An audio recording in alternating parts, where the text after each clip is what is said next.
Hello, everybody. Welcome on Mystery with Mr. Belgic. I'm here tonight with Mr. Ross Geraci from Planet X Filmworks. Excellent channel. Ross, are you hearing me well? Yeah, I had to turn on my volume, but I think I'm good to go now.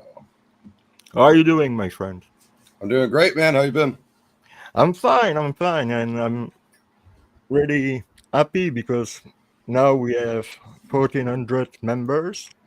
Nice.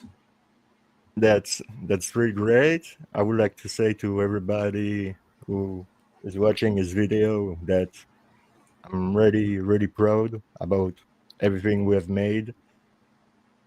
And, and thank you very much to everyone. And about the show we were supposed to do with Dark Side of the Moon, she had changed her mind, and she doesn't want to do the show anymore for personal reasons. So uh, for me, that's okay. There is no problem. And okay, What so show was that, Jay, man? What topic were you guys doing? the topic of today, or the topic about Dark Uh, Side of the, the the Moon? topic you were going to do with Dark Side, was it a Z show or something else? No, oh, no, it was sorry, it's my cat playing in the. It was about the show Making a Murderer with Stephen Avery and Brendan Dassey. Gotcha. First, Darkseid was a supporter of Stephen and Brendan. After she changed her mind, and she she was here to explain why she has changed her mind with no, you see, with no argue, with no debate, just to let her explain why she has changed her mind. But I think she's too much afraid of the reaction of the people, not me, because she knows that she's in a safe place here. Right. But I think she's afraid of the reaction of the people.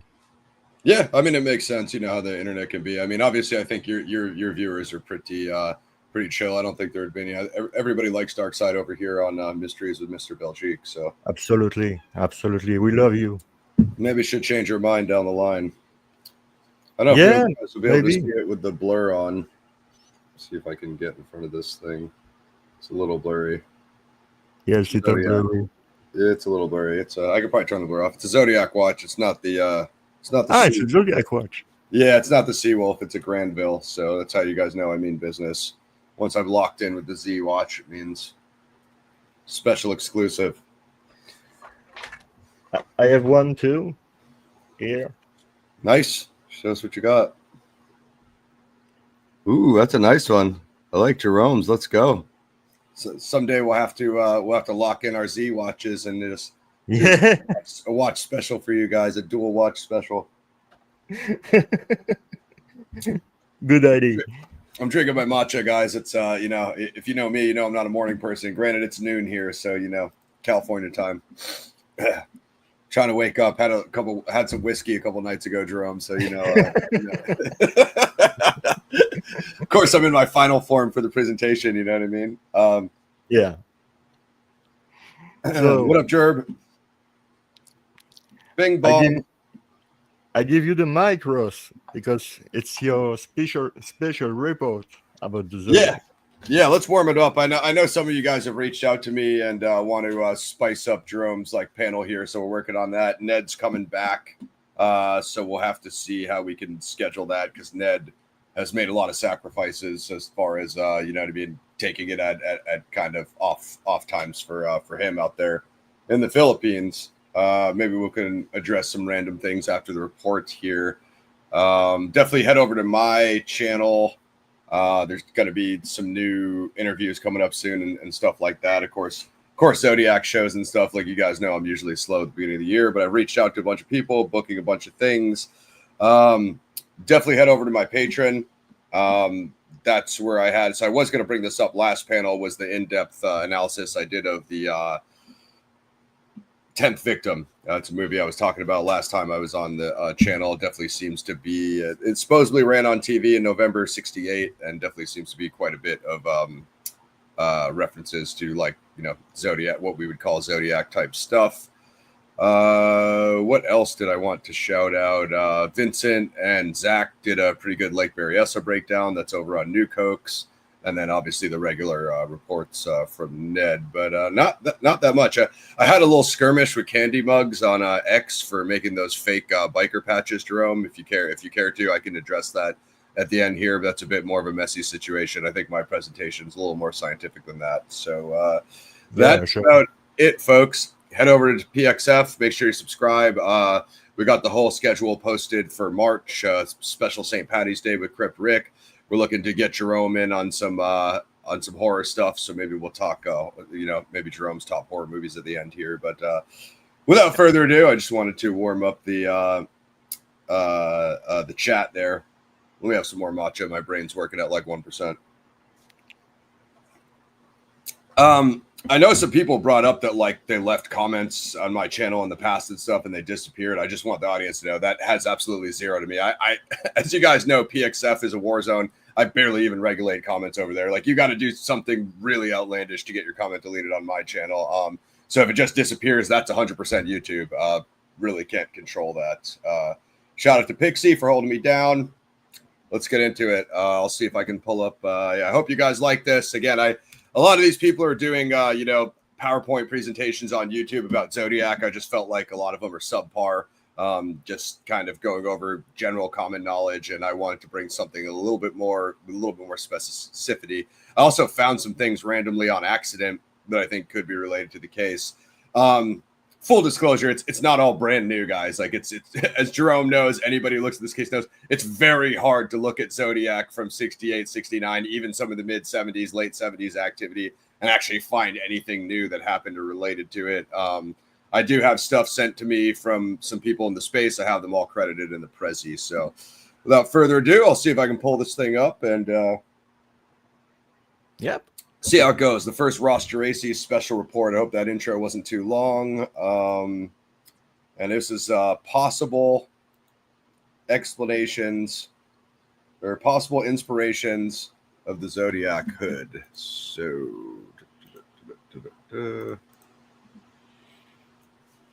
crappy Chrome tabs. It's funny, when I go to window, it just doesn't even have it there. So I guess I'm just going to do entire screen. You might see some gibberish here while I flip it over. So just let me know. I think this is going to cover my entire screen, Jerome. So just let me know once you guys see it, and then I'll click the slideshow and get started. So, okay. Boom. Let's go up to. Can you guys see that? Yep. All right. A little more matcha.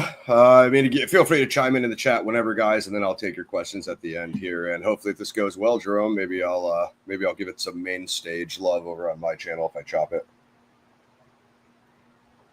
Maybe. Of course, the debut over here on Mysteries with Mr. Belgique. Hello, I'm Ross PXF, and this is inspiration for the Zodiac's hood. Question mark.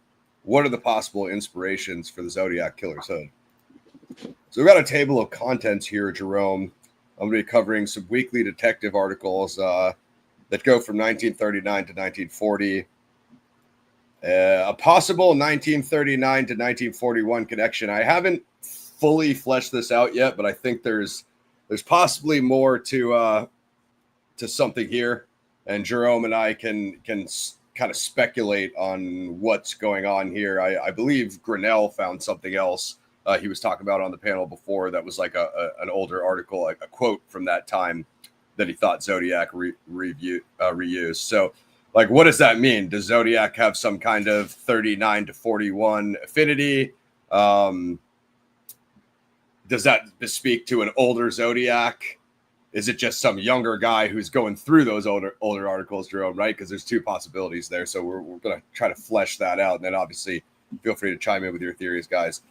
So obviously I didn't discover this. Like, when I said I found this, I mean, it was new to me. Somehow this slipped by me. And, Jerome knows the type of guy I am. I don't know how this slipped by me. Chapter 3, the Ned Kelly crime / helmet, the 1880 shootout crime of Ned Kelly. We'll go pretty in depth on him. Some of you guys know who he is. Some of you don't. If you've been on Tom Voigt's Zodiac forum, then you probably have seen his helmet and his armor posted. I mean, what struck me, Jerome, is that is like 18 years before the Jack the Ripper crime. Obviously, Ned came on my channel and we discussed the Texas Phantom Killer, the Texarkana Phantom Killer, Yeah. the Ripper. What I'm starting to think is probably these 3 crimes influenced Zodiac, being the crime spree shootout of Ned Kelly, sort of outlaw. I don't know if you've heard of him, Jerome. And then Jack the Ripper, and then Moonlight Murders of 46. Finally, you know, this one might get mixed results. Zodiac as a racist, but there's these things that seem to point in a certain direction. 2 of them from 1963. He obviously references the 9mm Luger. We'll discuss a little bit of history of that, popularized by the Third Reich. This film, Shock Corridor, that most of you have seen. I know Drew posted it. I think I posted it under my member section. Yeah.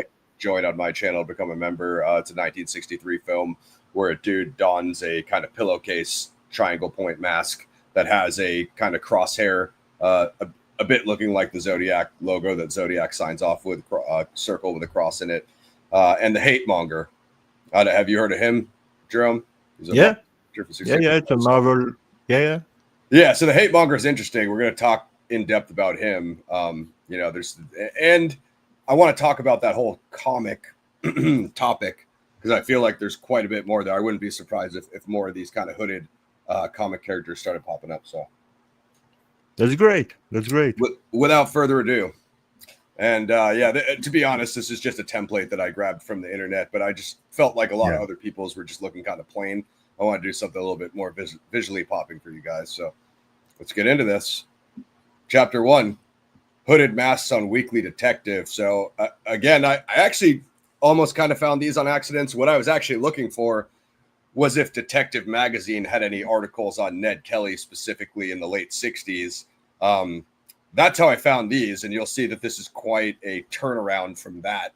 I was just kind of did some general Google searches like, hey, what's out there? What can I find on this? So there's 2 weekly detective covers that feature characters in black masks. So I actually posted this in a couple of the groups earlier and on the Discord, and I'll be posting some more of this stuff on my channel and maybe some of the other groups. So right here's our first one. So I have to double check on the years. I believe it's 39 and 40. Detective Weekly. I think this one is 39. So just take a look at this. There's kind of this weird grocery shop here, right? It's kind of got this like alchemaic look to it. You know what I mean? Some alchemical type stuff.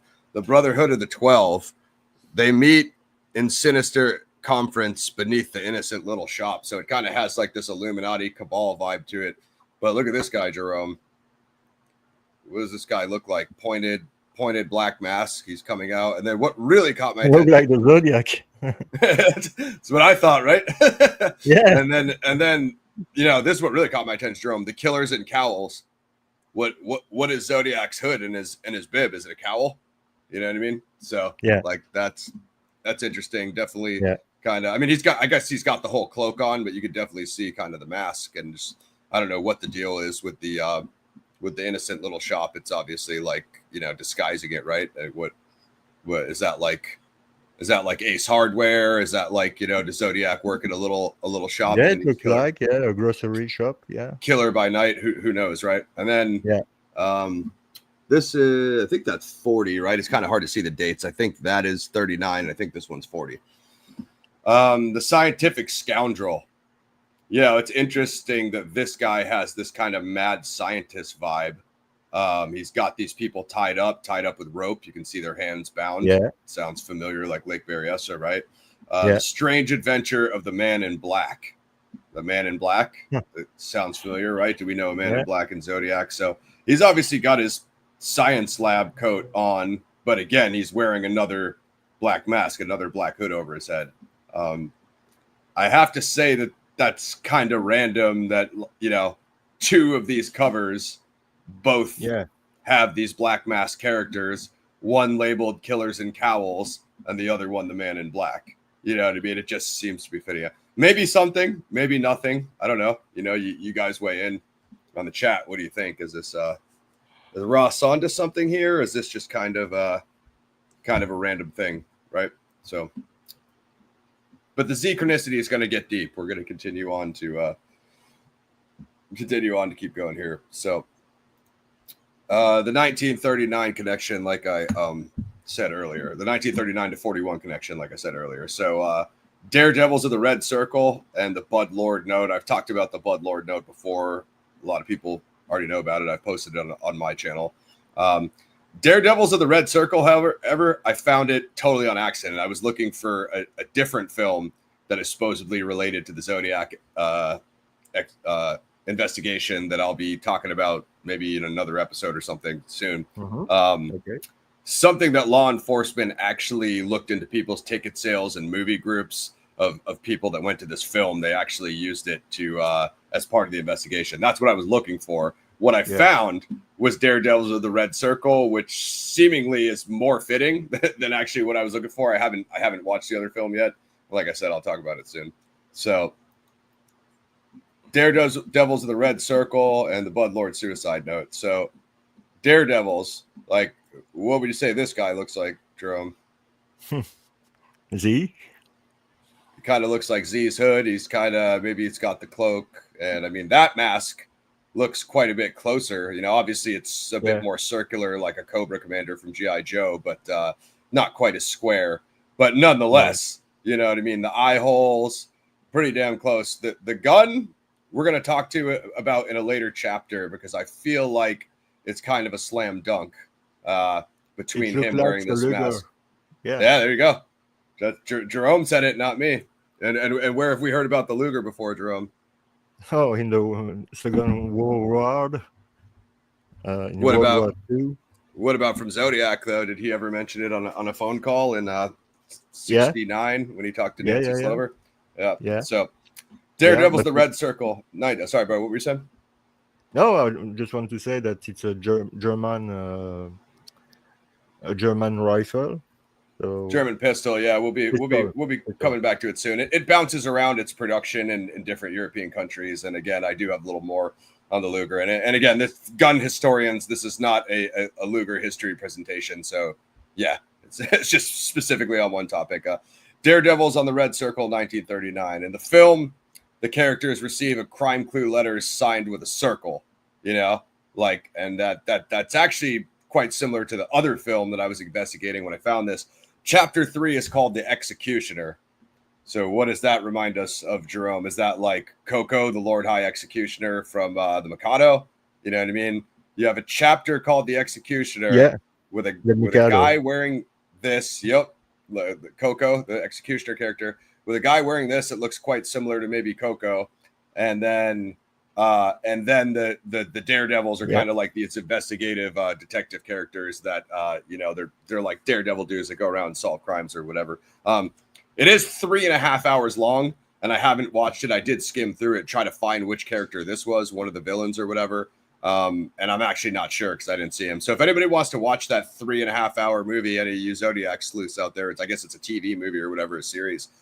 Feel free to get back to us, because I'm probably honestly not going to make it to that one anytime soon. I'll try to make it to it down the line, but I have a few things ahead of that. But yeah, is it the Red Circle to find it on YouTube? No, it's on YouTube. Yeah, it's on YouTube. It's easy to. Okay. I don't know if it'll be blocked for you because you're, again, if it's the country thing's weird. But just Google it, guys. I'm sure it's out there free. I know it's on YouTube. Worth the watch, I would say. If any of you guys find anything or want to send me and Jerome some screenshots or even video clips of maybe which character this is or what scene he's in, etc. So 39, and then obviously, I don't know if you've seen this before, Jerome, the Bud Kelly suicide note. This is actually in Detective Magazine in 41. This guy dies on a dock. I believe he's from San Diego. He dies on a dock with kind of his arms hanging over the edge of the dock, almost like the position Paul Stein was found in. Maybe I'm speculating that. And there was some questions. The handwriting looks like the Zodiac. Just like this, I see the handwriting look like. It's way before him, supposedly. He obviously signs it with this, which is what Zodiac signs his letters with. Let's see what it says there. This is the ink stain note, which was found pinned to the modish overcoat of the slaying victim, which gave detectives their first theory of the case. Ultimately, they called it like a suicide. Like this guy was just up to tomfoolery, and he just kind of created this note to kind of muddy the waters. But he was found dead on the docks down there in New Orleans. And it's seemingly way too early to be Zodiac, being early 40s. So I have to just wonder if it's just Zodiac referencing all this way earlier stuff, or if there's something we're just totally all missing. But this has been brought up before. I think maybe Grinnell has covered this, and it's not. Again, this is not by any means new. That it's definitely been posted on Boyd's forum. But it always struck me as interesting. Once you start finding this, and you start finding movies like this that like prominently feature the circle notes, and then I don't know. Again, like I said, I haven't totally fleshed it out, but seems to be some 39 to 41 connection. Otherwise, it's all just synchronicity, and none of this stuff is related. It is just like seems like you know what I mean. Seems like it is, and it's not. So, any questions on that, Jerome, or does anybody have anything in the chat? No, for now, no, not for now. Cool. Because I don't have the chat. One for Fire Pixie. Yep. You can read it, or I need to read? Yeah, you can read it. Go for it. I never thought about Ned Kelly, but as soon as you guys said it made perfect sense. Oh yeah, it's gonna make perfect sense after I get to the Ned Kelly chapter. So a little bit of speculation. Let me go on to my next chapter here since you brought that up. A little bit of speculation on my part, Jerome. So the 10th victim is like we could talk about this after the presentation maybe, but it's in Italian. So like, what does that bespeak for Zodiac? Like Zodiac is Italian American, like you're asking me before. Did he have an Italian speaking parent? And again, that's me totally speculating. Maybe it has nothing to do with Italian ethnicity. He just happens to watch this movie that has a bunch of themes that he relates to, which the 10th victim certainly seems to. So Pixie just brought up Ned Kelly. Ned Kelly's metal helmet and his armor suit, right? He's an 1880 outlaw. Ned Kelly dies in a shootout with Australian police. Now, as I was just saying before, if Zodiac is privy to the Texarkana Moonlight murders, which is a much smaller local crime, Jack the Ripper, it's a much larger international crime, you know what I mean? Although, albeit in terms of victims and people involved, it doesn't get anywhere near on the level of Ned Kelly, but it just, Jack the Ripper had that media push behind it, right? I know Jerome's done a couple shows with DeHaan on Jack the Ripper. So once it hits that Associated Press media circuit, it tends to go worldwide. This is only 18 years before that, you know what I mean? And arguably a much, much bigger crime, because the Ned Kelly crime involves all these catalysts, him writing a manifesto a la Ted Kaczynski and having it published in the newspaper. Well, what did Zodiac do? He wrote letters, and then at a certain point, he wanted them published in the newspaper. So did Zodiac see himself as some kind of anti-establishment Ned Kelly outlaw? You know what I mean? That's kind of what I'm starting to wonder, Jerome. So let's get into it. So this photo credit is from my boy D Walker. We know him as I Am Not Dion in the Zodiac community. Diane Walker. So what happens is, most of you are familiar with Voight posted this Australian SWAT armor that kind of has more of a square helmet, and he thought that Zodiac's hood was a reference to that Australian. I don't even know what they were called. I don't know if they were bomb squad or just plain SWAT. But, I don't know what you guys have over there, Jerome. Here we say SWAT, which is Special Weapons and Tactics. That's like a little bit heavier than the regular police unit in case someone's barricaded. I mean, you get the idea. So a lot of that, what happens is, so Ned Kelly does this crime, and it basically sends ripples through, law enforcement technology in Australia for basically decades to come. And what they do is they take a page out of his book. And just real quick, so you said you'd never heard of that thing at all, Jerome? No. So him and his they're called the Kelly Gang. They created 100-pound armor suits for a standoff with police. And when they had this massive shootout with like 30 police, those guys had this heavy 100-pound armor suits, And they basically took like 20, 30 shots each because the bullets were just bouncing off them because they basically welded this armor together to try to give them a better chance if they did. It was all a build up to these different events of them taking this building basically hostage and having civilians inside of it and stuff. But there was a lot of other crimes that led up to that in the crime spree. So it's just like basically this powder keg of events that ended in this massive shootout. And because of that, Australian police basically take a page out of Ned Kelly's book, and then they design their own kind of anti-criminal suits based off the Ned Kelly suit, who is a criminal. So you see what I'm saying? There's basically like this like mirror influence here of the crime happening, and then the law enforcement taking a page out of that book and be like, well, hey, it kind of worked for those guys. It could work for us, which is super interesting, right? It's just this juxtaposition of criminals versus law enforcement. So this is from the Santa Ana newspaper in 68, October, right? So this is still before Berryessa. So that's what's interesting about it. We'll just go into it a little bit. Australia's Victoria State have perfected a suit of armor for the use of emergencies. It could stop a 32 caliber bullet from 10 feet. And the police claim that most rifle shots glance off it, which is much what happened to Kelly. We'll be talking about the actual crime. But one of the drawbacks is that it weighs 120 pounds. Ned Kelly's weighed like 97. So you're talking about between 100 and 120 pound armor suits, very heavy. Victoria's late police chief, Selwyn Porter, got the idea of armor from modern policemen from Australia's most famous bush ranger or highwayman, Ned Kelly. His story has now been woven with legends. He is the Australian equivalent of Robin Hood. That's another hood right there, right, Jerome? Yeah. And a common phrase to describe anyone of courage is as game as Ned Kelly. So, like, he's considered an Australian Robin Hood. They have a phrase to be like, hey, like basically a courageous phrase, like, hey, that guy's as tough as Ned Kelly. You know what I mean? Like, that's kind of what they say down there. Ned Kelly invented an outlandish armor suit weighing 97 pounds. And when Kelly's gang was cornered by police at a hotel at Glenrowan, there was a pitched battle. We don't need to go into the whole thing. The SF Examiner basically covered the same thing. Now, this to me, Jerome, now they have that other Australian SWAT thing that Voight posted, but these eye slits, these look closer to Z's. I mean, Z had the little frowny mouthpiece, right? And then he's obviously the square, and then these slits. I like the way they have the clasp together with the clasps, and then it's just got the eye slits. I mean, that, and shout out to Dion, because hey, you guys can say what you want in the chat. You can say Ross is totally wrong. I don't think it has anything to do with it. This looks like it to me. One of the closer things I've seen. Along with the other stuff I posted. So let's get into it. So at the time, Mick Jagger is down in Australia working on a Ned Kelly film, and I was supposed to watch this last night, but I didn't get to it. So I'll watch it. I'll probably watch it tonight.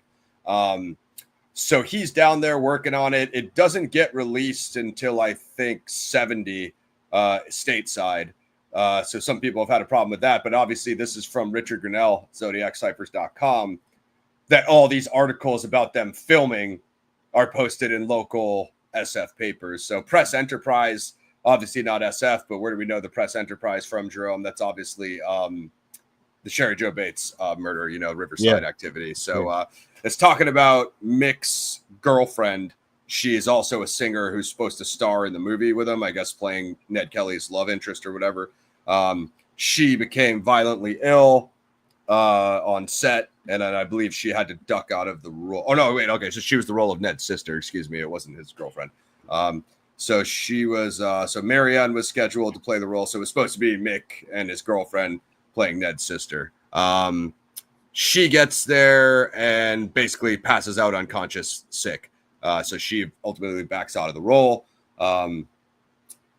Then as Mick is working on it, and I really didn't know anything about Mick's acting career. Obviously, I know him from, the Rolling Stones, the British Invasion, right?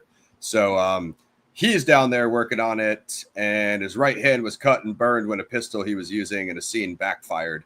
He was taken to the hospital, and they worked on him there. So Jagger has the title role in the film on the life of bushranger Ned Kelly. That's SF Chronicle. We know Zodiac reads the SF Chronicle, right? Writes to it, seemingly responds to it. And then I guess maybe there was two Unless I got this wrong, Rich, you can correct me on that. But I believe this is the Chronicle as well. So one Press Enterprise, two SF Chronicles, all before 1970, before Mick Jagger plays this Ned Kelly role. I'm going to go on to my next slide, Jerome, unless you have any questions in the chat. No, there is some comment, but no question. No worries. So the other thing I want to point out is I saw 3 books about Ned Kelly written in the 60s. So I know the thing that everybody wants to like look for are like, are there any of these 68, 69 articles? And obviously you can argue those would be the most relevant. I mean, I'm not sure Zodiac would have needed to see any of those newspaper articles. Obviously the Chronicle speaks for itself. He was most likely following the Press Enterprise. So, you know, to Rich's points, you know what I mean? I think those are the most sound, but at least 3 books in the 60s about Ned Kelly. So I don't know what was in production or what was, and that's just all I found from a quick Google search. There might have been way more Ned Kelly books for all I know. We know, seems like Zodiac was a reader, The Most Dangerous Game, a lot of comic book references. So it could be just as realistic to me that, you know, Zodiac maybe just had 1 or 2 of these books and maybe, you know what I mean, became semi-obsessed with this Ned Kelly crime if he was obsessing over Jack the Ripper and the Phantom Killer. So what I posted here is the Celtic cross, because a lot of people say Zodiac's crosshair logo looks like the Celtic cross. Just kind of cut off that long stem there. Yeah. And what are we stuck with? Seemingly a Zodiac cross. So what does that bespeak to? Like same thing I was saying about Italian American earlier. If Zodiac is Irish, does this Ned Kelly crime get past him? I highly doubt it. You know, he's kind of, you can see this kind of Celtic concept art here, Jerome. I don't know if you've never seen his helmet before. This is obviously concept art. Both of these are, but a square helmet, kind of a visor there so he can see through it. Yeah. Nice heavy chest plate in case you plan on getting in a shootout with 30 or 40 police in your afternoon, which is kind of how this guy's days tend to go towards the end there. So if Zodiac's Irish, I don't see this getting by him, Jerome. I just don't. Even if he's not Irish, I wouldn't be surprised if this piqued his radar. You know what I mean? But there's a lot more with the sun cross. I didn't put them all here, but there's other sun crosses that don't have this long stem that are kind of just a circle with the cross. I don't know if you've talked about it before, that just doesn't have the lines coming outside of the circle. So it's basically Zodiac's logo without carrying the lines over. So there's a lot more to do with that. And what does that bespeak? You know, I don't know. Is it the Celtic cross or whatever? So Ned Kelly's hanged on November 11th, 1880 by rope with a cap. There's a concept drawing of his hanging, or not a concept drawing, but probably something they made, you know, to recreate the moment, or, you know, by one of the artists who was watching it happen.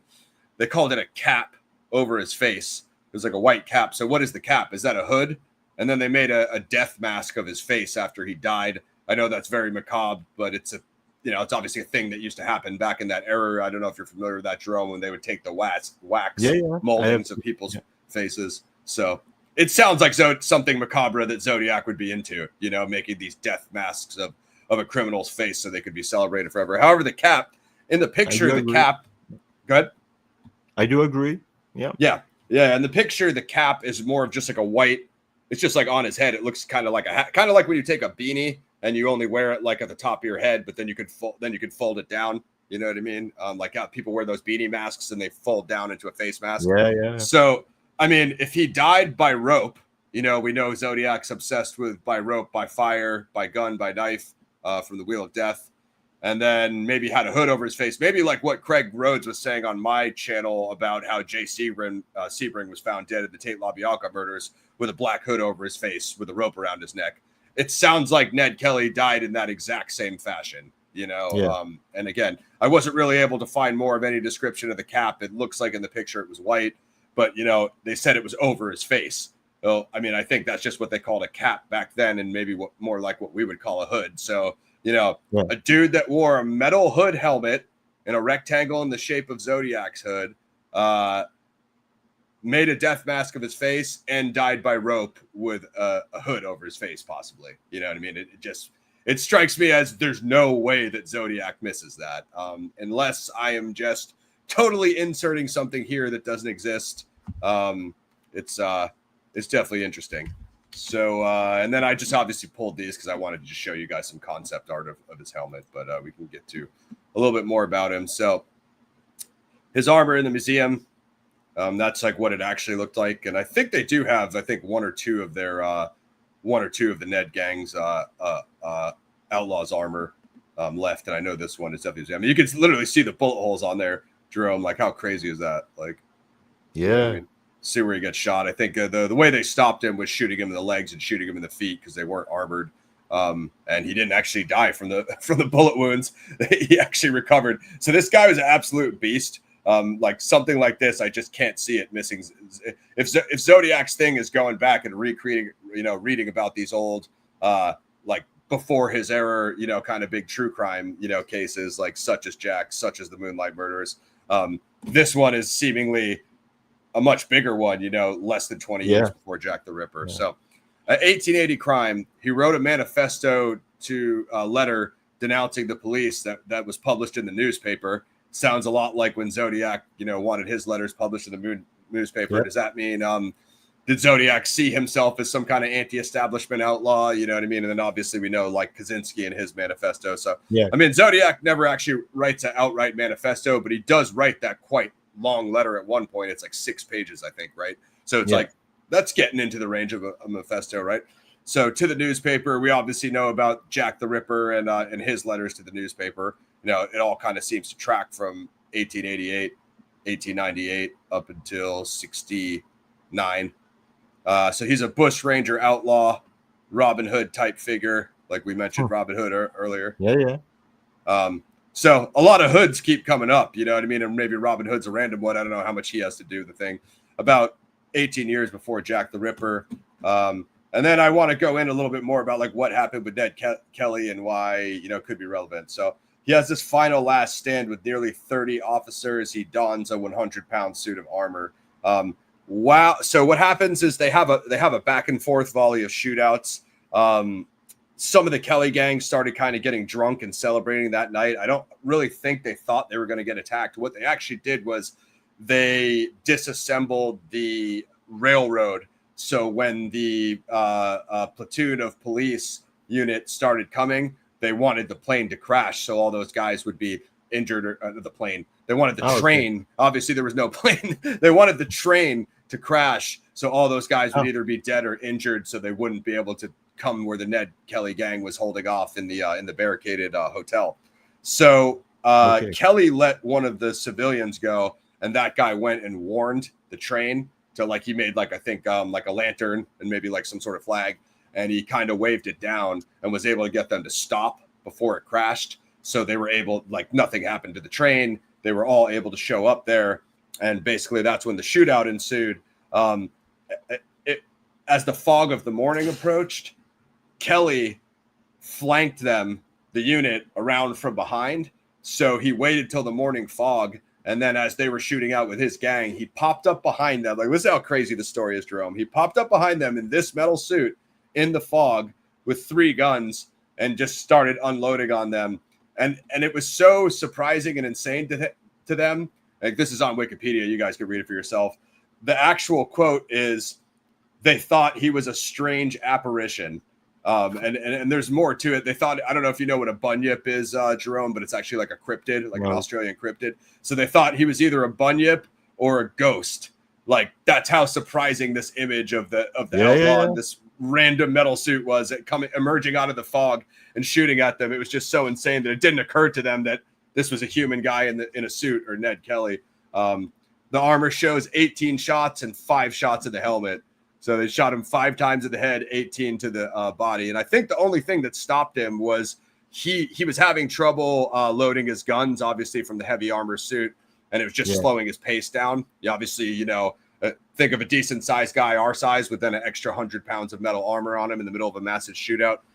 So I think he dropped one of the officers, and when that guy was on the ground, he realized that Ned's legs were unarmored. So he was like, shoot him in the feet. So they all started shooting Ned in the legs and the feet. And that's what dropped him. When he got knocked down, one last guy came up to him, and he was like, oh, it's all good, dude. I'm all out. And then as the guy came up to him, he shot the officer's hat off. I think the bullet might have scraped his ear or his face or something like that. So he even got one more shot. Like, listen to this guy, dude. He's like unstoppable. Like, this dude's like a legit comic character. You know what I mean? Like, Yeah. Ned obviously survives, as you guys know, because I said he gets hanged later when he's at the trial. But there's a lot of political stuff, you know, a lot of like there was a lot of support for the Kelly gang.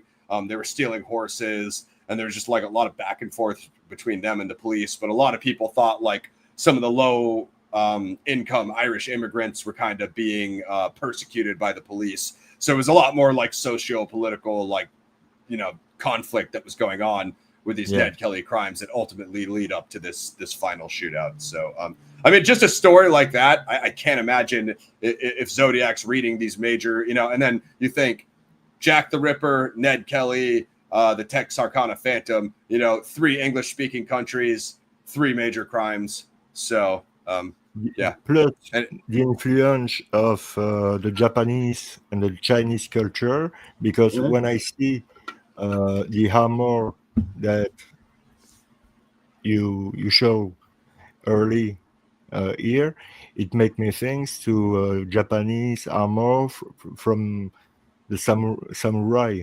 You see? Yep, absolutely. What the samurai had on them, and the Mikado. I don't know if the Mikado is Chinese or Japanese.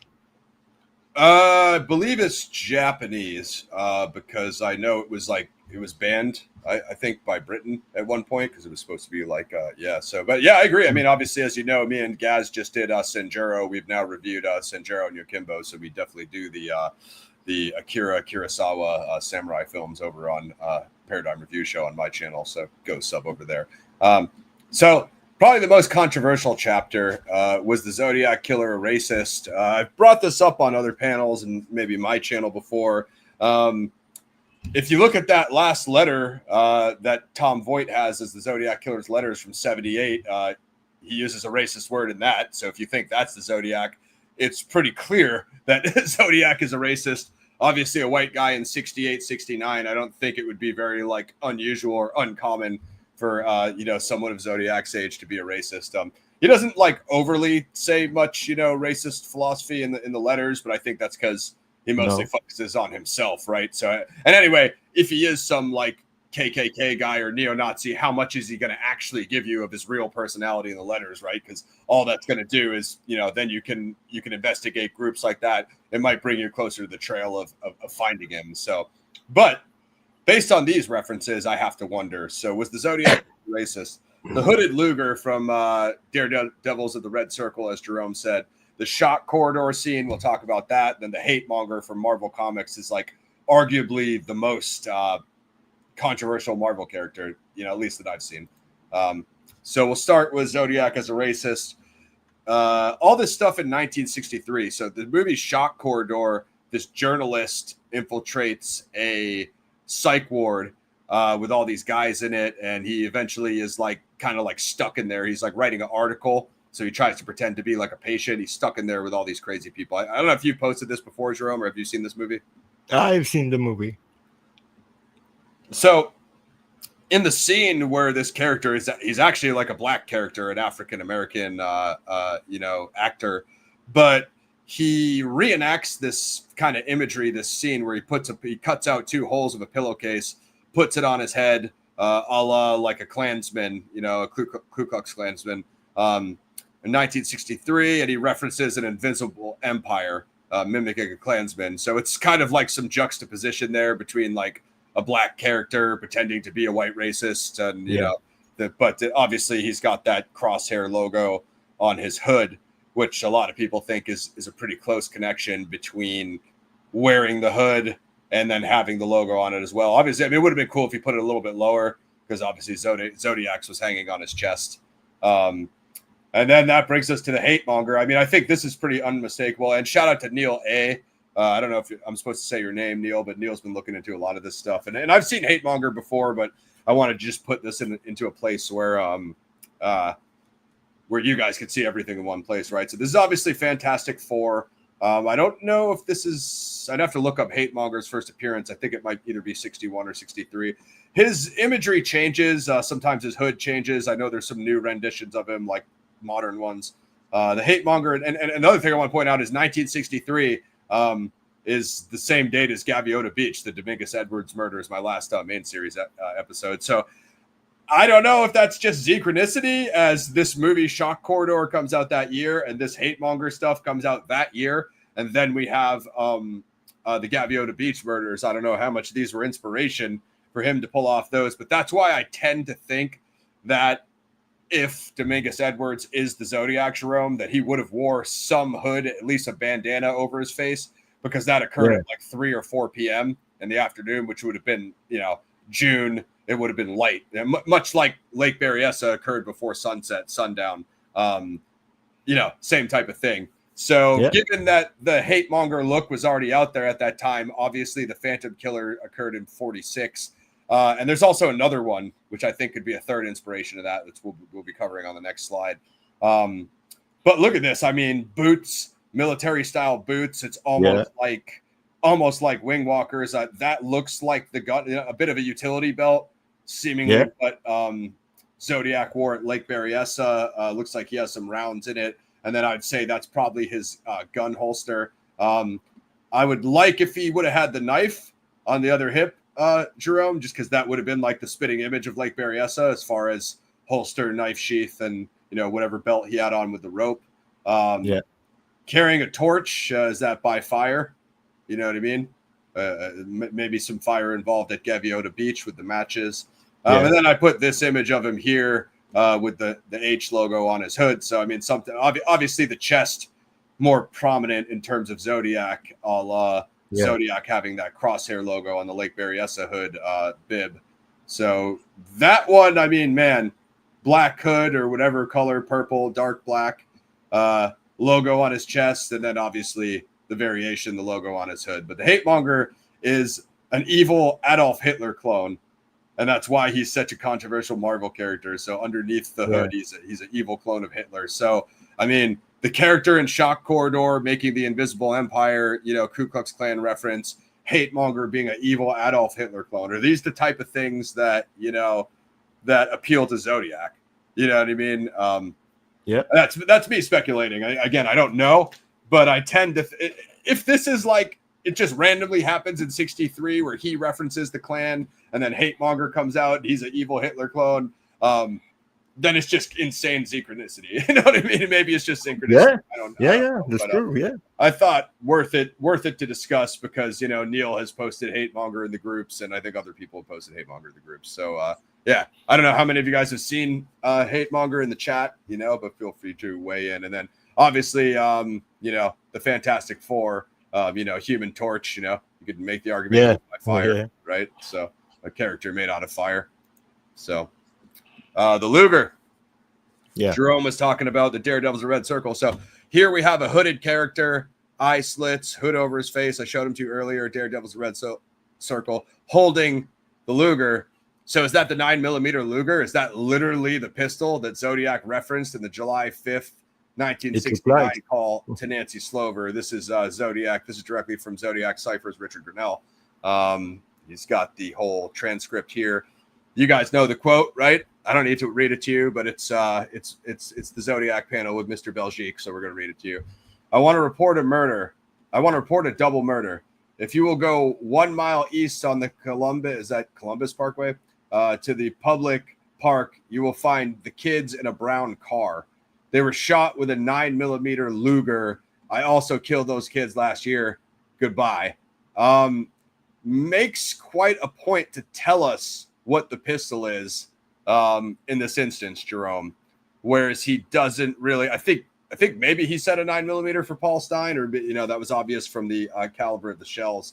But this is the one time where he goes out to tell you exactly what it is. I just said it's the first call to this dispatch, Nancy Slover. They were shot with a 9mm Luger. As Jerome said, it's a German-made pistol popularized by the Third Reich during World War II. Now, I know that I believe it was originally Swiss-made and production bounced back and forth between several different European countries.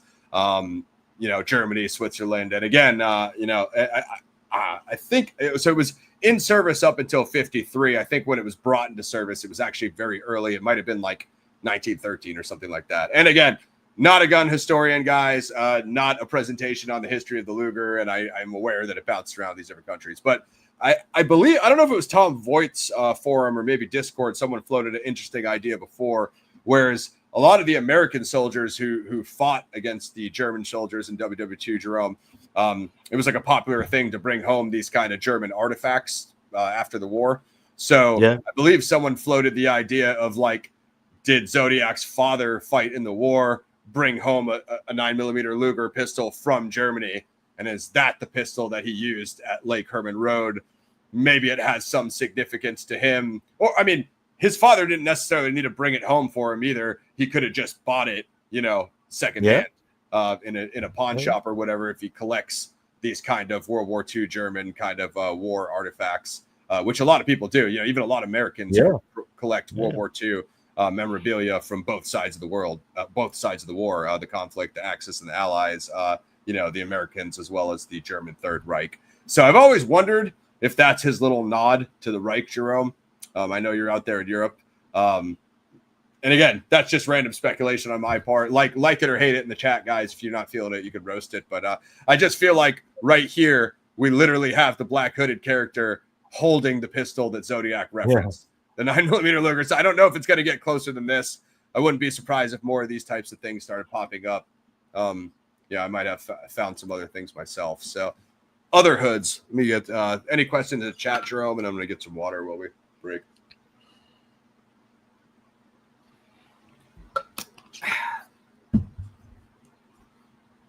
No, there is, like I told you before, there is common, but no question. If you have question, you Q. Yeah, we can do a Q&A at the end, and again, I can go back through that after I'm done here. Yeah, absolutely. Yeah. Close. But what are you thinking so far, Jerome? I think it's fascinating, and I think the relation with the comics, with the Mikado, the different concept that the Zodiac had made in his crazy mind. The Nazi stuff with like when we see a Christ Mass writing like this, there is two S. This is the SS. So the Schutzstaffel of the Third Reich. It was the police of the Third Reich, and special services. Yeah,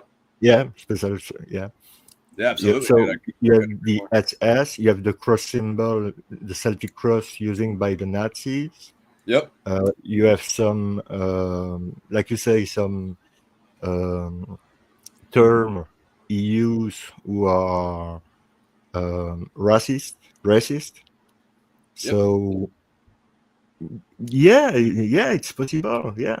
It's possible. Yeah, I mean, and what does it all speak to? Is he a part of some neo-Nazi group? Is he a part of some Klansman group? There's that other stuff like Doer was a part of. What was that other guy's?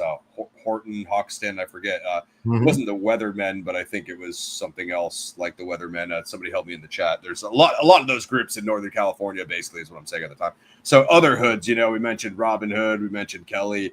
The Santa Rosa Hooded Terror. So I had never heard of this. Stephen Powers posted this on Facebook. Credit to him. The Riddle of Santa Rosa. The Riddle. I mean, does that almost sound like the Riddler from Batman? Obviously there's that Zodiac Crimes episode. This picture shows how the terror appeared to Elliot. So this is actually insane. It really sounds similar to the 46 Phantom Killer. I know you like horrors, Jerome. Did you ever get to watch the Town That Dreaded Sundown? Yeah. Yeah, so you obviously are familiar with the Phantom Killer, the Phantom Slayer. Well, this one sounds a lot like the Phantom Killer, but it's actually almost 5 years before, more than that, right? This is 46. This is 37. So with these articles that Powers posted, that would bring us up to 37, 38, the Weekly Detectives I found 39, 40, and the Bud Lord Note 41. So that's 5 years of 37 to 41. And again, I haven't totally worked out the theory, but I can't think that that's not significant. And again, it might just be as simple as Zodiac going back through old newspapers, like Grinnell says, going back through old detective magazines, and maybe he's putting this all together in some sort of like collage. You know how people make those kind of like collage art pieces with articles and graphics, just in his little Zodiac basement dungeon. You know, and that's kind of the image I have of him. Maybe that's totally wrong. Maybe he's just a businessman that just burns all the evidence and doesn't see any of this stuff. Who knows, right? It's Zodiac. None of us know. But just the language used here, the riddle of Santa Rosa, the hooded terror. You know, hooded terror doesn't get by Zodiac.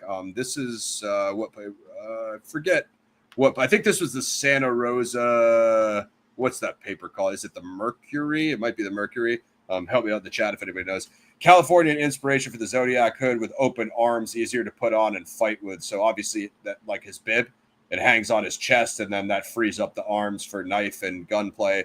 So it was two farmers, Jerome, and this is just like a crazy story. Like where do you hear about this? And it's got me thinking, you know, maybe a Zodiac in or from or around Santa Rosa, and I'm going to speculate on that because of this. And then some of those other articles we showed with the Ned Kelly stuff, that was the Santa Rosa paper as well. Or maybe he was just there at one point, grew up there, you know, something like that. So the farmer is Elliot. This guy stormed into his house with this hooded terror getup on, attacked him with a knife. Elliot grabbed a sword and chopped this dude's hand off, and then I believe got his gun and killed him because the dude attacked him to try to kill him. It was two farmers. Back then in 37. So you ever heard that one, Jerome? No, never. Isn't that insane though? Like how often does some guy storm into your house crazy, dressed like this and try to kill you with a knife, especially when he's your supposed friend and like neighbor farmer or whatever? So he chops his hand off with a sword and shoots him to death. But I mean, I think it's pretty apparent, right? And then what that reminded me of was the Phantom Killer, the Phantom Slayer. Obviously, this is the cover of The Town That Dreaded Sundown. I think that's one of the parts from one of the movies. Obviously, his bag mask. You know, Ned DeHaan brought this up a long time ago, and I always thought, definitely the Phantom Killer, the Phantom Slayer. But he's all the way out there in Texarkana, which is right on the Texas-Arkansas border, whereas this was actually in Santa Rosa. I mean, that's Bay Area, right outside of Vallejo, right outside of Benicia. So this seems closer to home. But then look at the extremely remarkable, you know, similar style of the baghead masks. Of course, you guys all know in the chat that if you guys have seen the Town That Dreaded Sundown 46 Phantom Killer, Phantom Slayer, the Texarkana Moonlight murders occurred on the Texas Arkansas border town. You know, which is interesting with Drew's theory because he thinks that drawl in Zodiac's voice is like the Oklahoma drawl. I mean, that's pretty close to Arkansas as well. So I think I may have butchered the spelling of Arkansas there, but I'm a New Englander, guys. I'm from the East Coast, so I'm far from an expert in the Midwest. So, what do you think about these ones, Jerome? Yeah, it's fascinating. It's really fascinating. Quite similar, right, between these two killers all wearing the same thing and basically 5 years apart, right, or more than that. It's 7 years apart. Yeah. Which make me think that actually Alan was at Santa Rosa. Yeah, I know. And again, I don't know how much of it would relate to. I mean, it would be difficult to say, you know, he's the only bad guy there that reads the newspaper, right? You know? Yeah, I know. But given nothing else about him matches Zodiac, but as Jerome said, he does have a trailer there. So I mean, again, regardless, he makes the perfect patsy. If you're Zodiac and you know who Arthur Lee Allen is, you're going to have no problem with that guy getting blamed, you know, because as long as they're looking at him, they ain't going to be looking at you, right? Absolutely. Anything in the chat, or do you guys want me to pop over to the next slide? No. If you have any question, put Q, like this. We'll Q&A at the end, lads. So I'm getting close to the end here, guys. The Zodiac hood. What does Zodiac's hood look like, right? So obviously we have Graysmith, kind of does his own thing. Very square, bit of rectangular on top. I just wanted to post some concept art to you guys. This looks like it's semi-based off Graysmith. I do like the blue-colored windbreaker coming out under his suit. You know, of course, some aviator glasses. I don't know who drew this, but it looks like he signed it. Similar to followed a Graysmith type of thing. Little bit of a more of a hood V coming down here. This guy's got the cipher behind him. Kind of see some rope hanging from his belt. Maybe his holster, maybe his knife. I want to get into the knife down the line, Jerome. I think I might have more to say on that. People have speculated what sort of blade was used. And you brought up, Chinese and Japanese culture. And a while back, Drew was talking about with one of his guys. There's kind of like that. I don't know if it's Chinese or Japanese, but it's like a small blade that looks very similar to the Asian style. So, it's Japanese. When you have a sword, your big sword, you have two other swords. The katana. So those are the katana blades. But you know what? There's actually mini katana blades that are like closer to the size of what. Actually, since we're doing this, let me bear with me 1 second, guys. Yeah, take your time, my friend. I won't take you long. I hope you guys in the chat have a good time with Ross and hi. Again, my blur's on, so I don't know how well you guys can see this. So what I always thought, and I guess like Zodiac's knife was way bigger than this, was a K-bar, because the handle of the K-bar has that kind of leather binding, and these are U.S. Navy and U.S. Marines, and there's different styles of these. So I guess Zodiac's was, Brian said, like what, 12 inches, right? So it's a bit longer than this, but I always thought it could be a K-bar, but what I mean, well, these are American made. I believe looks like Olean, New York. So I guess they're out of New York State. And then mine is obviously the Marine branded one. But they make these for USN, US Navy, USMC, US Marines. So just a thought. I always thought it could resemble a K-bar. Again, I mean, some people who are really good at knife making can modify it. So he could have. If he actually can weld it, he could have like extended a K-bar and made a long version. I'm totally speculating now and getting off my mark. So that's enough of the hood. This is pretty much my final slide, guys, or near it. The hood of the Zodiac. Where did he take inspiration from? Comic books, movies, turn of the century outlaw. Was it all of the above or none of the above? So you guys can pop into the chat. Obviously, you guys know where to find me. YouTube.com/PlanetXFilm. You could like, sub, and share over there. Best place for the back and forth with me, guys, is X, at my name, PXF. It's just easier to respond on there. I know a lot of people hit me up on Facebook, and I'm not really like the big Facebook guy. Check out my Patreon. You can join for free with your Gmail, patreon.com/PlanetXFilmworks. And yeah, pretty much on everything, X, IG, get my tube, get my Patreon. So that is pretty much it, Jerome. With that, I can stop my share and we can have some back and forth discussion. I can get back to the chat and see what you guys are talking about in there. I mean, I wasn't comparing anything. I was just absolutely showing random things as far as what Zodiac's hood looks like, because we don't really know, right? Right. But really, it's really fascinating, Ross. And secondly, it's really well made. Really well made. It's really a good job. Really a good job. And you have pointed some point that are really interesting. And like always, you are a really good researcher, and that's really fascinating. Really. Well, there was some, some of the critics said that Ross never says anything new or just rides on the coattails of other researchers. So even though I did reference everybody's credit in that presentation, I feel like I just gave quite a bit new that wasn't just a random suspect from the Midwest like other people are doing that can't even place them in Northern California. No. I gave you things that are actually grounded. I mean, I can relate more. I could bring up movies that are obvious Zodiac's inspiration that no one's ever brought up anywhere. I even run that by some of the main Zodiac researchers. So I figured I would save that for another thing. Azog, that's not a Luger, that's a Mauser. Is that the pistol that the Daredevils, the Red Circle guy was holding? See, I wouldn't know the difference. I don't know anything about the Mauser, so that would the Mauser is also a German rifle, and but it's a rifle. The Moser, it's a rifle. This is Yeah, I not a don't think that pistol. guy's holding a rifle in that picture. I think it's isn't his hand clearly around the. Yeah, yeah, yeah. I have a bigger version of it. No, the picture that you have show a Luger 9 millimeter, Yeah, that's what I and thought. I mean, it seems to be some disagreement. 8 years, eight. no, I So is that agree. was I guess Jack the Ripper was in 1888. I thought it was 1898. I'm far from a ripperologist. What Yeah, else? I find something That is a interesting about. C96 Mauser, not a P08 Luger. I mean, yeah, I mean, we can find a picture of it.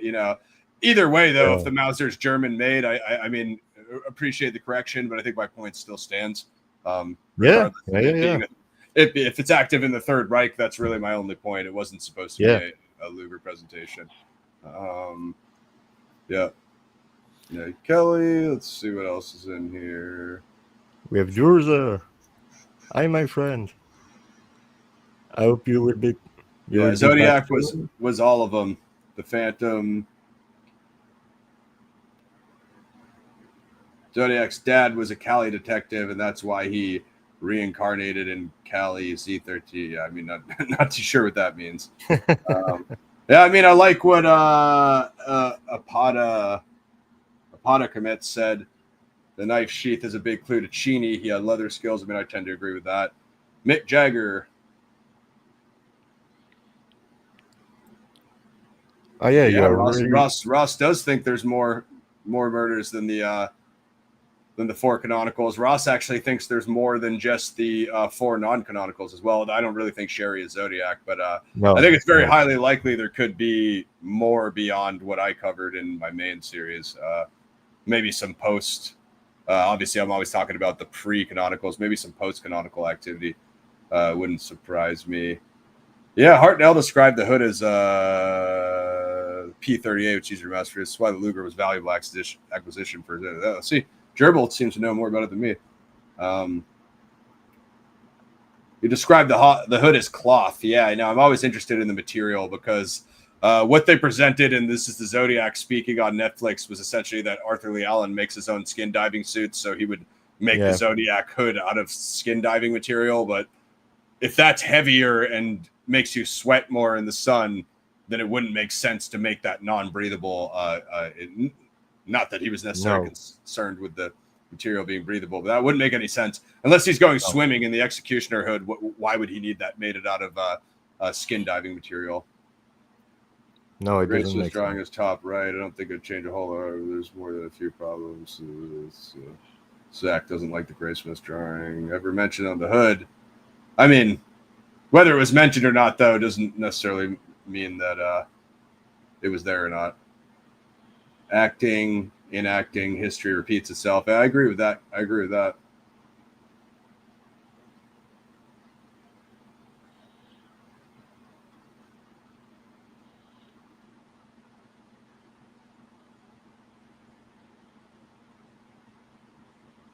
Rolled played as a serial killer acting roles. Getting into some speculation there. Luger phased out.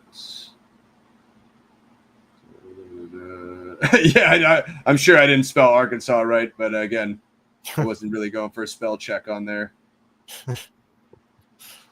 The Texas Phantom, the Santa Rosa Hooded Terror. Yeah, the scrapbook. Coagitating Jen. The Klan are not the first to wear pointed hoods, referred to as Capiroti in Spain. The pointed hoods are believed to date back as far as the Spanish Inquisition. And yeah, I don't know. I mean, again, does the Spanish Inquisition play into some sort of racist concept? Because the Spanish Inquisition was the missionaries, like killing Yeah, off non-Christians. So it could be a repeating theme of, the Spanish Inquisition up to the Third Reich, or playing around with the Christian themes, like you said, Jerome. The Celtic cross, the Sun cross, the Christ Mass. You know what I yeah. mean? Zodiac was not the Santa Rosa killer. You mean the Santa Rosa Hitchhiker.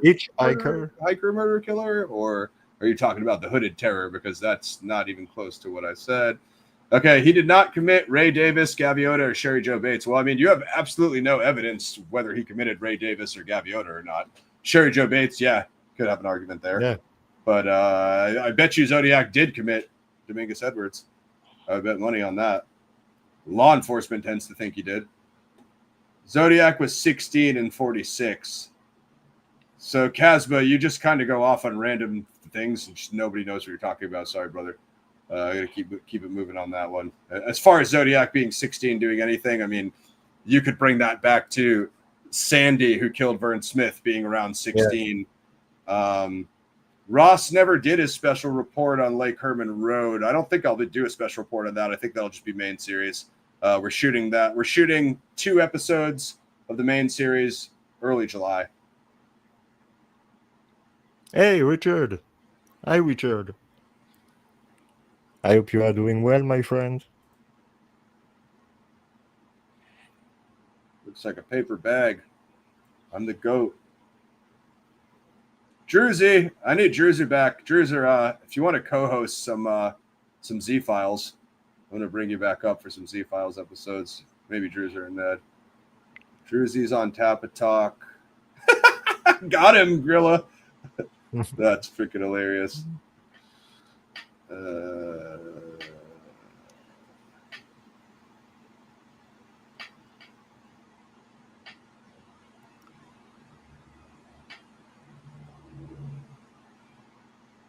Yeah, I don't care about the mouth hole, and I don't care if Graysmith got it right or not. None of it affects me in any way. Peep out whatever Rich posted. Throw that up, Jerome. So I credit you what you sent me. No, it's all good. It's all good, Drew. Yeah, I usually do everything on weekends, bro, and I know the feeling, bro.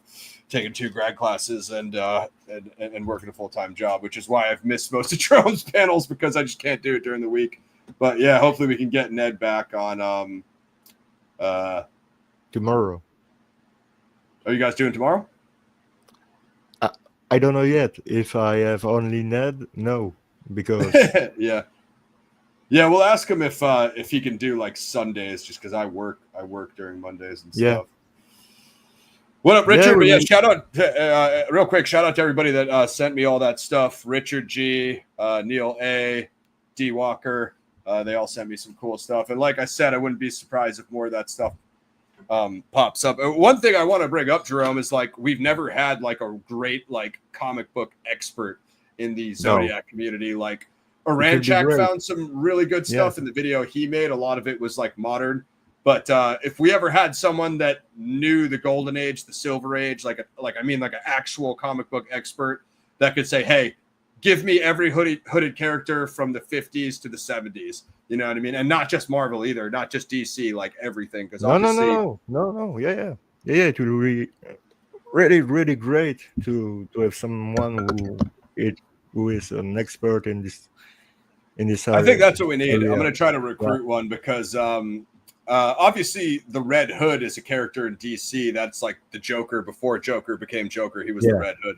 So I mean, there's Black Mask, but he's not till after 1970. So I mean, there's quite a few of them, and I'm obviously Hate Monger. I'm sure that there's like many more.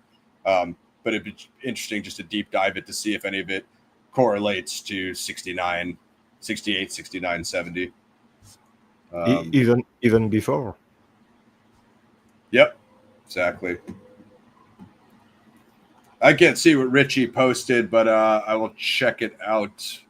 I'll try to peep the link. I don't know is that your latest article, Rich? Or yeah, Richard Grinnell. So zodiaccipher.com. The best website about and the more rich about the Zodiac. Rich in article that Richard wrote. Everything is made. Richard, your website is the best one for me. Yeah. And Andrew, Gray, Druzer, Richard, we are waiting for you back, guys. But like we were saying with my cat. like we were saying with Ross, we need to reschedule the time for the. What do you got there, bud? Oh, your cat walked across the. I thought you were showing something to us, and I was just No, like, I can't see. He just ran across. That's awesome. no, that's my little cat. Selling Uh, Lugers in '69 in Oakland. So yeah, I mean, according to Zodiac, he did all this dumb stuff and ordered them through the mail. But he's probably just maybe he did that for one or two. But he's probably just lying about that for half that stuff. It wouldn't surprise me. Maybe he purchased it local.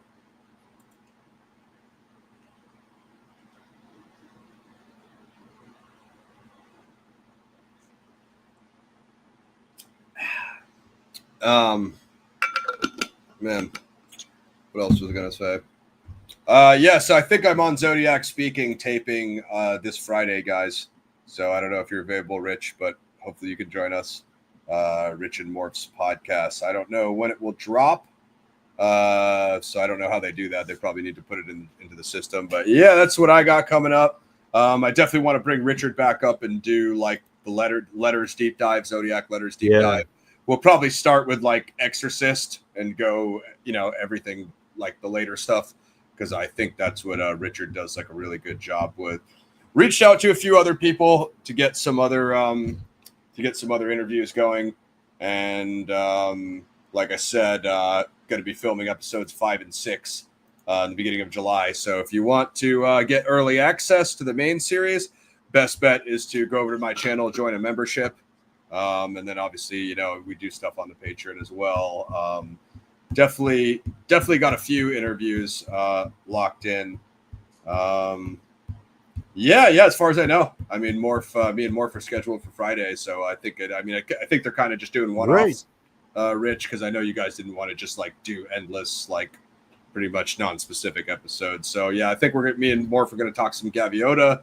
And then maybe I'll talk some of this this Hood inspiration stuff. Maybe I'll bring up a couple other things on there as well in terms of the films I've been looking at, from the 10th Victim to another one that I'll be announcing soon. Great. I'll be watching. But I hope you guys enjoyed my Z inspiration presentation. I mean, we'll see what happens. I mean, if I find more stuff, maybe I'll extend the Prezi and add to it. Maybe I'll recreate another one. You're really welcome to do a second special report, my friend. Yeah, I'll see what I can do. It's not like, Jerome knows I have a lot coming on, and for me to do something like that, like I have to have enough that I feel like, hey, this is good. I mean, a lot of that stuff is stuff I looked over before, like the obviously the Phantom Killer, obviously the Bud Lord note, but once, Hate Monger I'd seen before, but once Steven found that Hooded Terror of Santa Rosa, I was like, all right, this is kind of crazy. This guy bursts into some dude's house and gets his hand chopped off and then gets shot to death. Like, obviously the Ned Kelly thing is pretty crazy. The point I wanted to make with that was, when we talked about the Jack the Ripper letters and the Louisiana Axe Murder letters all having that demonic entity theme, that's kind of the feel I got from that cop saying that Kelly was a strange apparition. They thought he was a ghost. He was so surprising coming out of the fog shooting that guys, they literally thought he was supernatural. They didn't think it was a human. I mean, that is a terrifying image.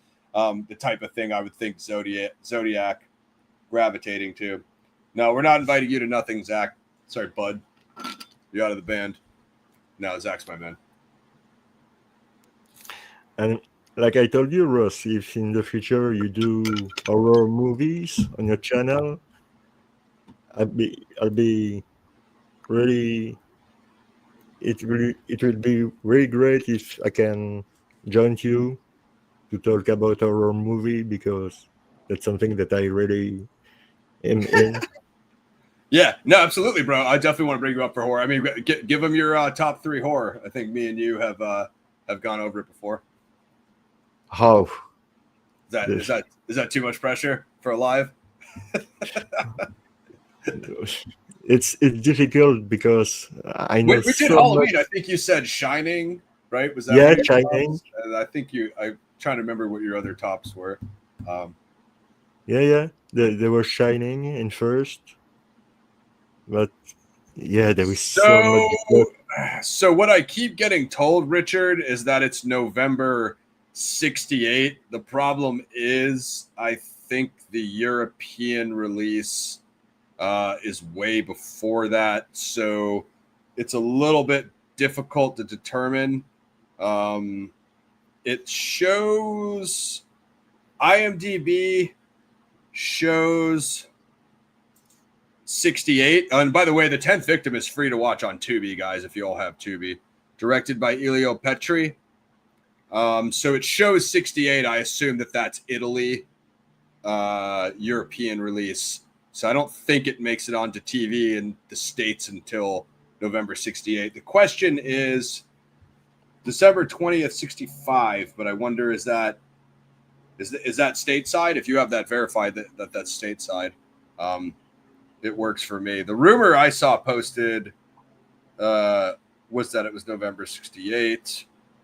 I believe it's showing December 20th. Yeah, 65. That's IMDb, though. So the country of origin is Italy, France.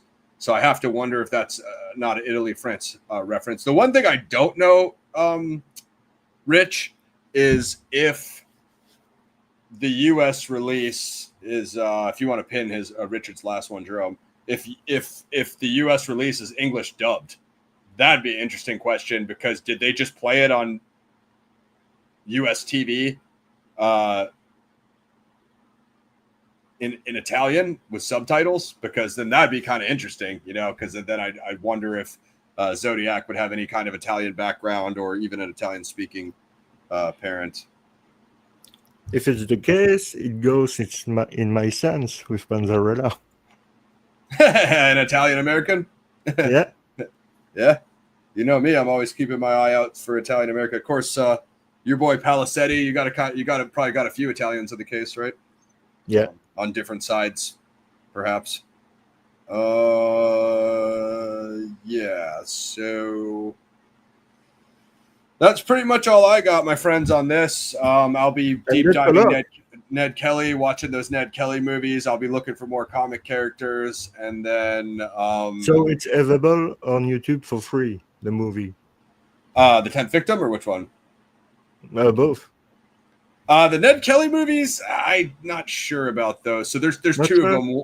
One is Mick Jagger from 70, and then the newer one I think is 2003, where Heath Ledger plays Ned Kelly, and I'm going to be posting some clips of that on my channel. Let me see. The Ned Kelly movie, I think that first one here, Mick Jagger, they both have the same name. The Mick one, it looks like you could rent it on Amazon. I guess it's on Pluto TV. I'm not really sure what Pluto TV is. I've never watched anything on that before, so I'll probably seek an alternate source. The 2003 Heath Ledger movie, an innocent man becomes one of the most wanted criminals the world has ever known, looks like it's on Prime Video and Amazon.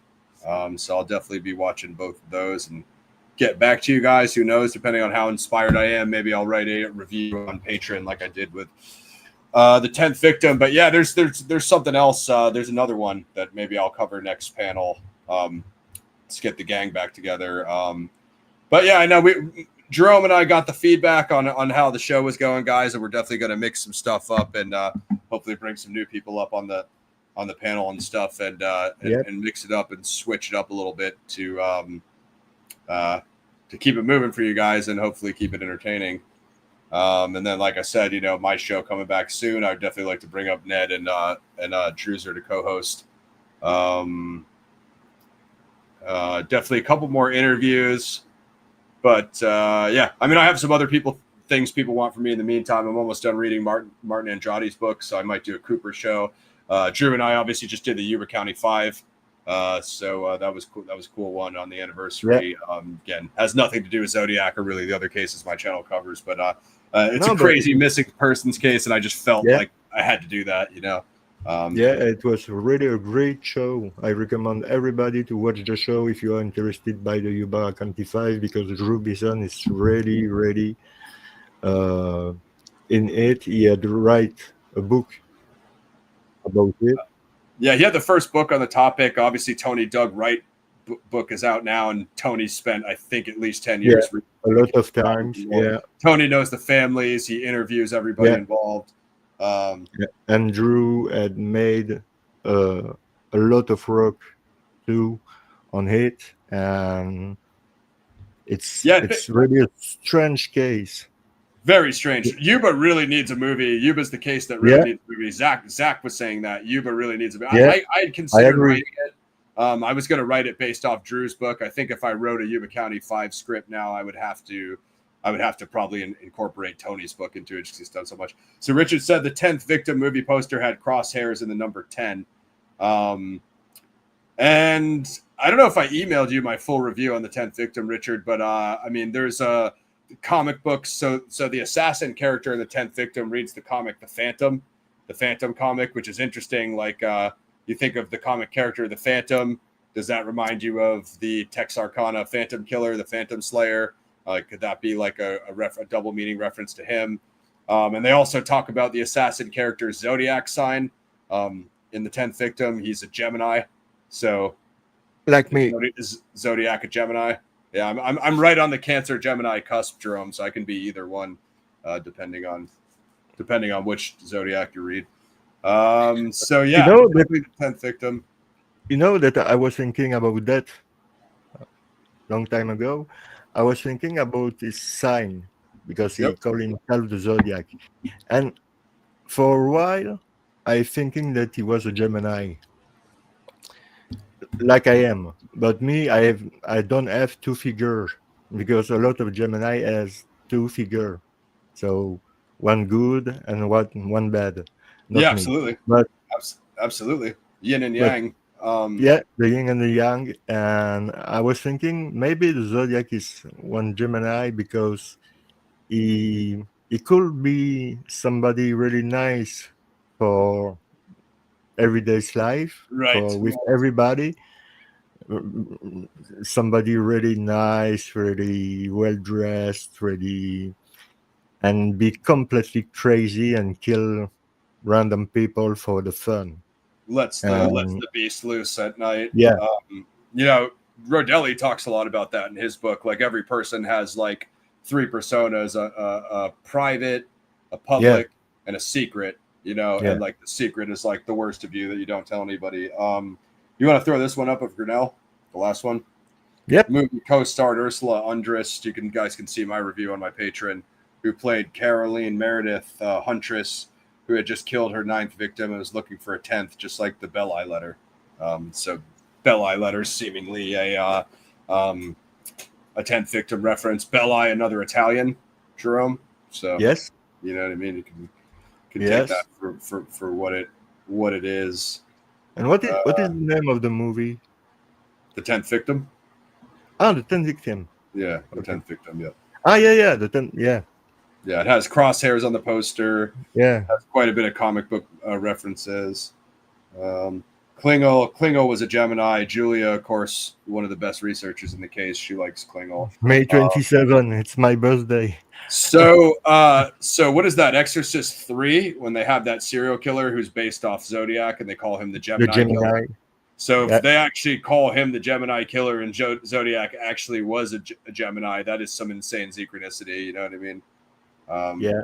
And what was the best favorite movie of Jeffrey Dahmer? The Exorcist 3. Interesting. In 66, several newspapers advertised as the 10th victim, spelt just like Zodiac always did, the Victom, Vitom. What up, Julia? And Victim. Yeah, you'll have to bring up her sometime, Jerome, and talk Klingel. I don't know if you guys already did that, Yeah. but she knows her stuff quite well. You know, I'm trying to go everywhere in this case, like I did on the GFK case. Absolutely. And sometimes I wonder because for now, and it will take at least 5-6 years, but I'm learning ancient Greek just for the fun, just Yeah. to Yeah. be able to read ancient Greek. And sometimes I wonder if there is no so ancient Greek forms in the misspelling of the zodiac, because I've already heard this ten tenvectum, tenvectum, and it's ancient Greek. I don't remember exactly what it says, but tenvectum, it's something in Old Greek, and Sure. so maybe we need to take all the misspelling of the zodiac, but put them together, and in Old Greek, maybe it means something. I don't know. I just say that like this, but I mean, there's a lot of places to take from. there, yeah, a You could lot. say like ancient Celtic and Gaelic, like I was saying Yeah, with Kelly and the Celtic Cross. Egyptian, Uh, Egyptian. Old Greek, like you said, Egyptians got like the Egyptian Book of the Dead and a lot of those like like kind of references, esoteric stuff. Yeah, Ancient Latin. Of yeah, course, there's the cipher symbols obviously came from somewhere. Some people say that's runes, runic. You know what I mean? So there's yeah. definitely some ancient symbolism, and then obviously we know Zodiac is big on symbolism, right? So definitely something, a lot of people have looked into that symbolism. That goes a lot of different directions, once you start looking at ancient symbols and ancient language. So And you see, that's why I really like to do this show with Jake, because he goes in the past to dig in Yep. the past of the parent, the grandparent, Yep. and I think it's a good way to see this case, to go in the past and try to figure out what was going on in the past, to know what's could be happen in the present, even the future. So Agreed. study the past is something I think really interesting to do. History repeating, as they said in the chat. But yeah, unless there's any final Q&A for me, guys, I'm probably going to keep it moving. Like I said, I did hit Rich on probably the next movie I'll be moving on to next in the email, so he knows what I'm talking about. Talked a little bit about it behind the scenes with Dion and some other people. So definitely some new shows coming up on my channel, guys. Again, like I'm usually a little bit quiet at the beginning of the year, but I usually get more active into the late spring and the summer. But I've been reaching out to people, trying to book guests, and then obviously we'll be shooting my main series. Hopefully you guys enjoyed my first special presentation. Definitely will I try did. to pull up.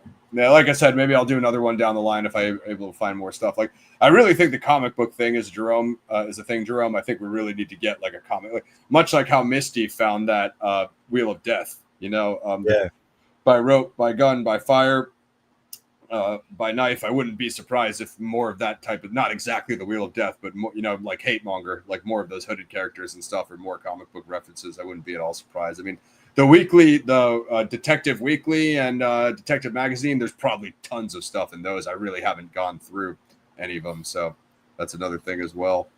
and But remember, on the Wheel of Death, there is by rope, by gun, by fire, by uh, by gun, by rope, by fire, knife by knife, and by water. by water is the one that's cut But off. Yeah. water is hiding by the character, Yep. so Yeah, you can see you the need to W. Yeah, include. but it's Yeah, cut off. if you use the the Wheel of Death, you need to include the water in the equation. Yep. And all the crime happen near the water, Water sacrifice. except Washington and Cherry.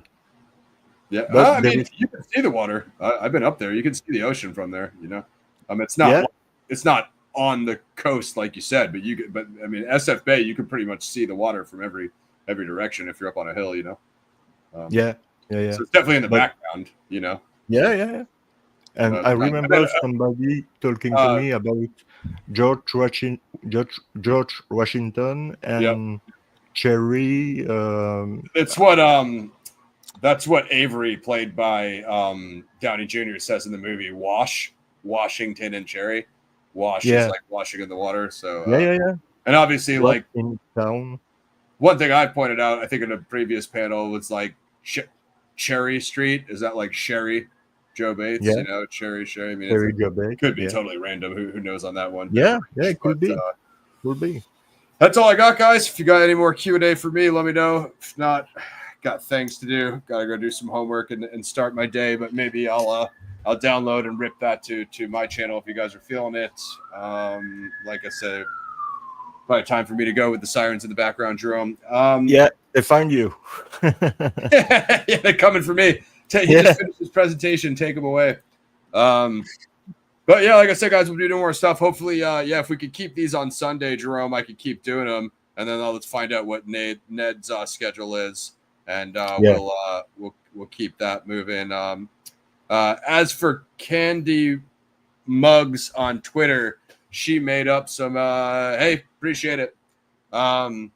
She made up some fake biker patches that we got into it on Twitter when she blocked me and said she couldn't wait. I see it. Yeah.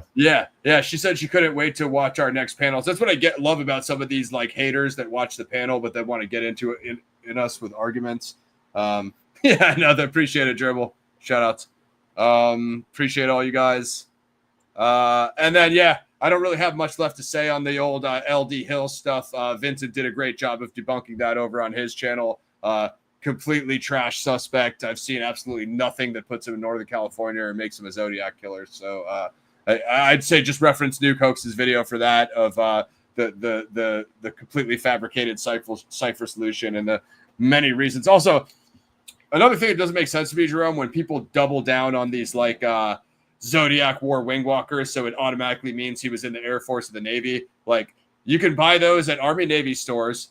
Absolutely. Tons of government employees had those that weren't in the Army or the Navy or the military. They're prison guards, prison workers. Like, all you had to really be was a federal contractor. Yeah. You know what I mean? So that's a much wider scope than just saying you're definitely Army, Navy, Marines, Air Force. You know what I mean? It's quite a larger umbrella outside of that. But that suspect is so bad, it's hardly worth discussing. So that's it for me, folks. Ross Tracy special report. What is the influence of the Zodiac killer hood inspiration? And then we'll get another panel together. Jerome, hopefully we bring back Ned and some of our boys. I think that's pretty much it. Shout out to everybody who came through. My mod, Pixie, Dark Side, Rich, Quentin, Jerby, Zach Acupuncture, and the rest of the crew. Fire Pixie, Dark Side. Oh yeah. You might want to highlight that squid, that last Julia comment before we get out of here, Mr. B, the newest one, discussing what Craig debunked. You want to pull that one up? Craig was able to prove that Jaguar patches England Rose posted was fake. And England Rose, aka Candy Mugs, you were the dumbest Zodiac researcher of the week, grifter. Which is crazy because you managed to outdo the LD Hill camp, and I was for sure that they were going to get it. But you actually beat them with that fabricated. Can I swear on this channel, Jerome? Yeah. Yeah, that fabricated dog shit you posted was an embarrassment to yourself. Then she goes and then she blocks me and tells everybody I blocked her, and then made fake Facebook messages from me saying like I was talking about Ned and talking crap about you. I'm like, yeah, I was talking crap about Jerome, and I'm going to come on and do my special report on his channel this weekend. Yeah, that makes sense. But funny shit, man. That's it for me. I think I can go out on that note. Shout out Julia, Craig, Dion, Rich, Steven, Neil, everybody that helped me out with the Prezi. Jerome for hosting.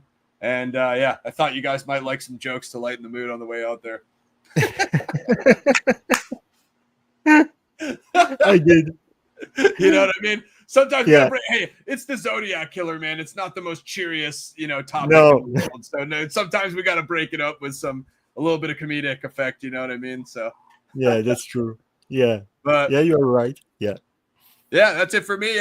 Any final questions, guys? I'll answer them on my way out. What do you got coming up, Jerome? You guys doing JFK? Or you got any shows coming up over here? Oh yeah. I have a lot of stuff. I have GFK. I would like to do again the show with Ned that we were doing each week, talking about different cases. cases. Yeah, that was great. That was really good. Different cases and doing the panel, but another day because it doesn't fit with the schedule of everybody. So we need to find a schedule for everybody. Will fit with everybody's time. So we will do that soon. I'm going to do a show with Jake because I really like his vision of the situation and what he do. He do a really great job. I hope to have Cherries back too. I hope to have Altug back too. Yes. Everybody, Druzer, Richard Grinnell, Ned Dehan, Drew Bison, Yeah, we you, should my definitely friend. get Morph back, but like I was saying, Yeah, you should like Mike instead of Morford. like I was telling you, instead of having like 6 people at once, like if you're doing a 3-hour show, have like 2 guest hour 1, two Yeah, guest hour 2, just that way it allows talk time for everybody. Because I could yeah, probably bring Morph back and we could do some sort of special with him. You know what I mean? And get him in there a little bit more after I tape this Zodiac speaking with those dudes. So should be chill. I still need to finish. I was watching Shake's presentation about like the history of Vallejo, and that was amazing. I haven't finished it yeah, yet because it's kind of a long show, so I need to go back and revisit that. But yeah, those guys are all great researchers, especially Julia and Meg in the Discord. People are yeah. always helping me out with stuff, answering my questions. But A great think community. we're about to wrap. Go to the usual spots, guys, zodiacciphers.com. I still need to watch both those Kelly movies, so I'll probably try to get one on tonight and get some stuff posted on my channel. I mean, if you like the Australian SWAT, uniform, that's cool. I mean, it makes sense. It's definitely rectangular. It's just, Yeah, Voight seems to think that Zodiac did that as a taunt. I'm just like, Zodiac spends all his time taunting SFPD and the FBI. Like, does he really care to taunt Australian police in another continent far away? Now, the Ned no, Kelly thing, if he's Irish, he's like, oh, yeah, he's all over that. You know what I mean? Because Ned Kelly is like a hero. He's a criminal, but the way the yeah, public looks at him, he's like a hero down there. You know what I mean? So he's like, whereas Robin Hood's whole thing is like steal from the rich and give to the poor, Ned Kelly was kind of just robbing people and getting in shootouts with police, but it is what it is. Everybody has their own, different interpretation of these crimes. So maybe I was a little bit, maybe I was a little off on that timeline of how. But I mean, again, if Ned Kelly is only 8 years before Jack the Ripper, then that bespeaks a closer connection. Because if Zodiac is tuned into Jack, how is he going to miss that Ned Kelly crime from 8 years earlier? If he's going into like history books and true crime, whatever magazines and books, and looks up like what are the biggest crimes of the turn of the century, I got to assume that that's going to come up, right? I got to assume that that's going to come up. So I've talked with somebody who told me I don't know if it's true. I need to fact check, but if it's true, it's huge. In the week of the last victim of Jack the Ripper, H. Holmes left London for Boston. It's huge because we know that H. Holmes was the first, let's say, serial killer, and it could be, if it's true, if it's true, it could be Jack the Ripper. Yeah, I've heard that H. Holmes floated. Well, I guess what's his name? But I need to fact check to see if it's true. Yeah, so he's born in New Hampshire, which is where I'm from. That's interesting. Mhm. I think Martin Scorsese and is it Martin? Is it Scorsese? I think it is Scorsese and Leonardo DiCaprio are doing an H. Holmes movie. So that should be pretty crazy with Really? how talented they are. Yeah, I think it's The Devil in the White something. I forget what the title is. There's a couple articles out about it. I've definitely heard the Holmes theory floated for Jack before. But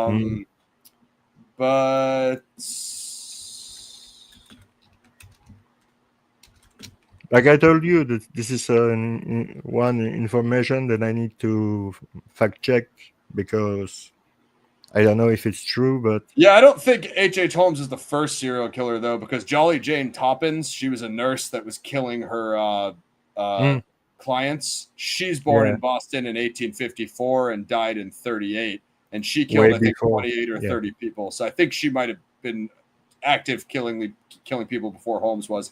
And again, I'm not an expert on the Holmes case or Jolly Jane Toppins, but no. it's a lot more common in that era than people think it is. And also, you're talking about an era before forensics, before cameras, so it was way easier to be a serial killer in that time. Oh yeah. Than even Zodiac's era, which Zodiac even seemed to get by some things. But yeah, I've heard about the home stuff. It's interesting. The Jack stuff is certainly interesting too. And like we said, there's a lot of other ones, but I definitely want to see that movie. But I think that's it for me, gang. Yeah, Pixie doesn't think he's the Ripper. So I'm probably going to slide, but I hope you guys like the presentation. Stay locked in with me on X. I answer a little bit on the groups on the FB, and hit me up on the Patreon, hit me up on my channel. I'll definitely answer there. So let's figure out what we can do next time, Jerome. We'll get the band back together and see if we can get these panels back on the road for your audience. Thank you very much, my friend. Thank you very much, everybody in the chat. Thank you for your time. Take care of yourself. Take care of your friend. Take care of your loved one. And peace and love.